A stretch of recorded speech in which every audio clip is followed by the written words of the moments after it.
Welcome to another Wall Street Informer production on WSI TV.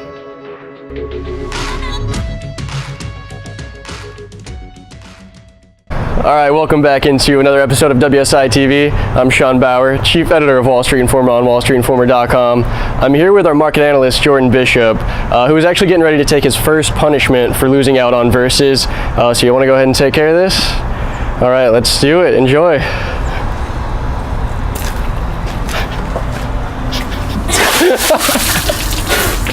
All right, that was just wonderful to watch there, Jordan. For those of you who weren't with us last week, we have our Versus segment where we each have a stock. We go head to head. It was a narrow defeat for you last time, Jordan. Very narrow, yeah. So we did the Wheel of Misfortune, actually hit the bullseye. So he's doing every single punishment that we have on the wheel. That's why he was just doing the ice bucket. That looked fantastic. But just to explain a couple of them for you right now, obviously you got the hot dog hat and all that. Yeah. One of my favorites is lemon liquor. And that came from Operations Director Mark Edwards. That was his wonderful idea. Oh, that looks like fun. We're just gonna start the clock every minute as we go. Jordan's gonna have to do that again, so let's get us started there. You're gonna be on helium whenever you're giving us the update on your new Versus pick. Yeah. Pie in the face, shirt swap. Jordan is a big Manchester City fan. I'm a big Chelsea fan. Since he lost, he's got to wear my team shirt. I have to say, I don't know what's more embarrassing, the shirt or the hat. I guess we'll get to that later and let you know. Yeah. Of course, he has a drink out of the sippy cup. He's had to be bartender for me all week, and of course, still today.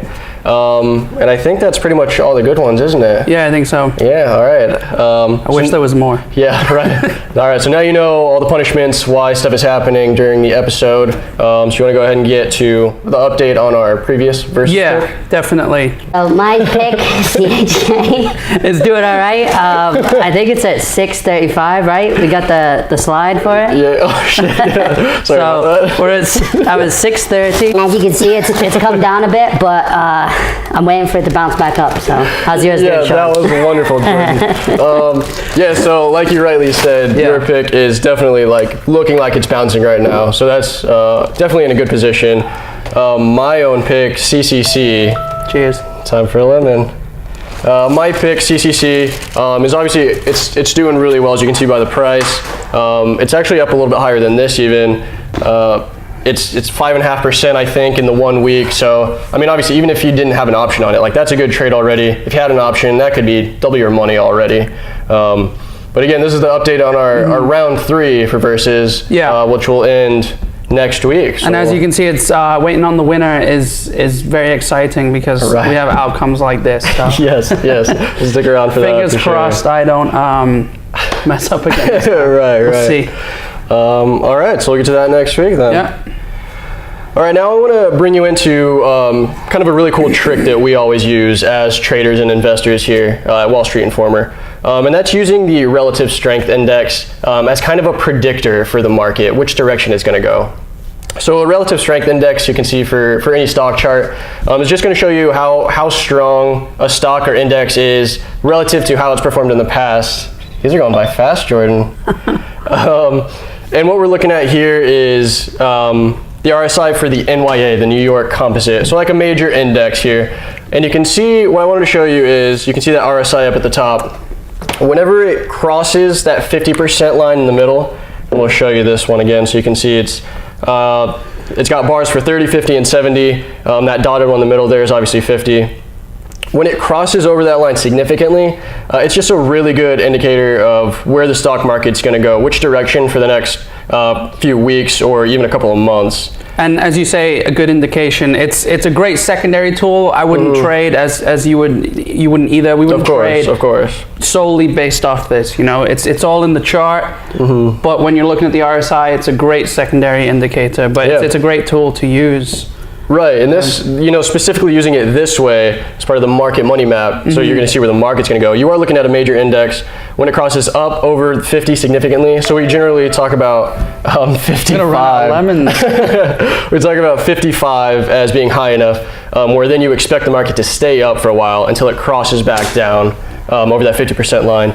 and of course the opposite is true. So whenever it crosses up over 55, you're thinking buy, buy, buy, especially if you're in an overall bull market. Yeah, definitely. And then whenever it's down below 45, you're thinking sell, get out of your trades, and anything you can. So this is just a really, really good predictor, really, in addition to being an indicator of power. I mean, some may even say when it's up, they think that the market's overbought, but generally, it's a strong indication because, I mean, you see it's maybe snap back in individual stocks, but you'll never really see an index go from above the 70 line and just completely tank. Yeah, true. Unless you're in a crash. Right? Sure. And I mean, as you can see here as a perfect example, the last cross over that 50% line that we had was back in early November when it crossed up over. And it's stayed up that entire time since it has. So if you just use this tool, if you bought right when it crossed over in November, you would have made fantastic gains, as that's a good living there, as all of our premium service subscribers would certainly know. So start adding this to kind of your trading strategy. Definitely. All right, and you want to take us through this, Jordan? Yeah, if I can get it done before this timer goes off again. We've got our stock market monopolies. I just wanted to touch on this merger that everyone's been talking about between AT&T and Time Warner. You might see it all over CNN because Time Warner is CNN's parent company, so they like to talk about it a lot. But basically, why is it taking so long? It was announced October 22nd, I believe, around that time, and it's been going on forever. And usually, when you see these mergers announced, I mean, they could drag out, but there's been no updates. There's been no like strong, solid information on what's going on behind the scenes. And we also heard that Trump opposed it. He said there's I'll let you smash a lemon while I jump in here a little bit. Yeah, I mean, this is fantastic information because, I mean, especially when you're dealing with a buyout, like money is going to change hands undoubtedly, just for stock owners. So one way or another, it's going to have a price jump, you would expect. Right. So basically, Trump said that it would be too much power in too little hands, right? So the AT&T CEO and the Time Warner CEO are saying that they think the public has it wrong. They think, Time Warner has a sister company, Time Warner Cable. And if Time Warner Cable merged with AT&T, then that's a monopolization. But they're saying that's a completely separate entity, and they're saying they think, the Trump administration and the public has it mixed up. So, I mean, we'll have to see how that turns out with the whole Time Warner Cable sister company.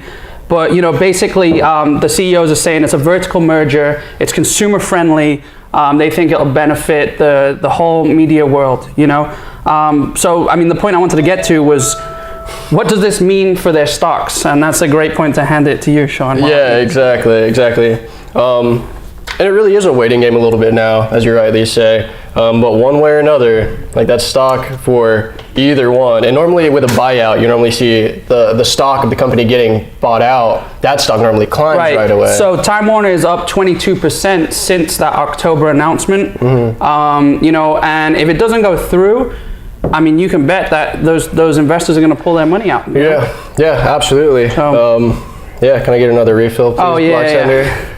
I gotta focus on so many different things at once. I apologize. No, this is impressive. I hope I still get a decent tip at the end of this. Yeah, we'll see about that. All right. Was any more here you wanted to get to, Jordan? No, I think we made our point across. Basically, it's outstretched. Chances are it probably won't happen if Trump opposes it, unless he changes his mind about what the sister company, how much they're involved.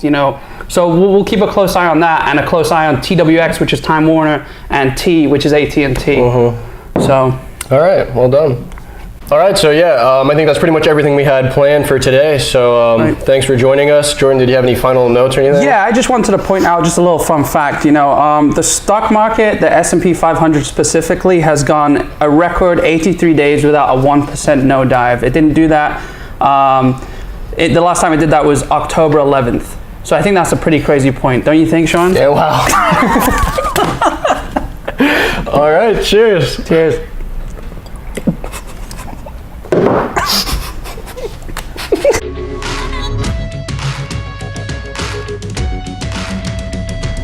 Thanks for watching another Wall Street Informer production on WSI TV. Be sure to visit wallstreetinformer.com, where you can become a member for free and gain instant access to the secrets of market millionaires via the Wall Street Informer Vault. So go ahead and claim this gift for free now at wallstreetinformer.com.